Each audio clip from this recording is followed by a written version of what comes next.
Okay, just to go over some technical faults now.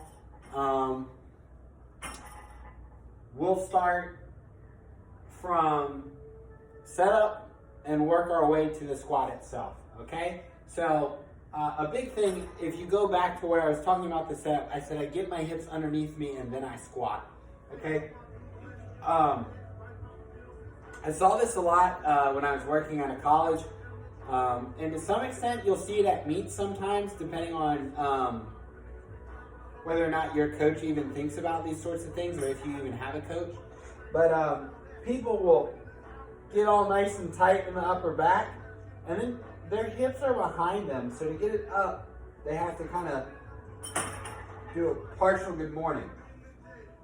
And then it's all in the lower back to get it out of the rack, rather than getting nice and underneath it, pressing straight up.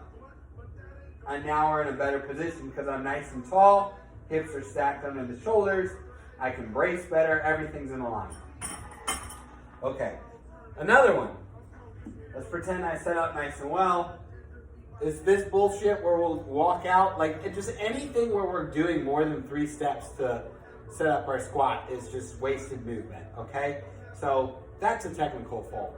Another one, put the bar back because I don't feel like taking down the safeties.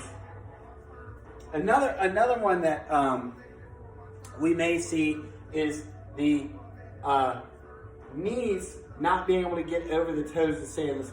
So no one squats like this, right? Obviously the hips come back and then we push the knees forward over the ankle. Sometimes we don't have the ankle dorsiflexion or the ability for the knee to push over. So one of 2 things might happen. One, we're trying so hard to force it, our heels kind of come up, our feet collapse, and we get a little knee valgus. Or alternatively, our knees get as far forward as we can get, but to get to depth, then I'm way over here, and now I'm sitting way back, and then it's like iffy on depth. Okay, so those are 2 big ones.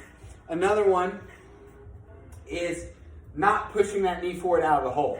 So we did a good job here, but instead of trying to drive into the quad the whole time and stand up, we allow it to kick back, and then we're here.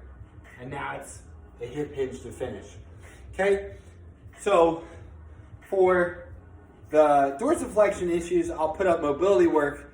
For that last little bit about the hip shooting back, that's just a matter of practicing the idea of, okay, drive the knee forward, okay? But again, like, if you're braced, you're rooted, and your setup was halfway decent, like, you're probably gonna be fine the majority of the time. It's just about practicing that consistency of, okay, drive the knee over the toe a little bit, get into the quad, keep that line of movement the same the entire way through the squat, and you should be okay.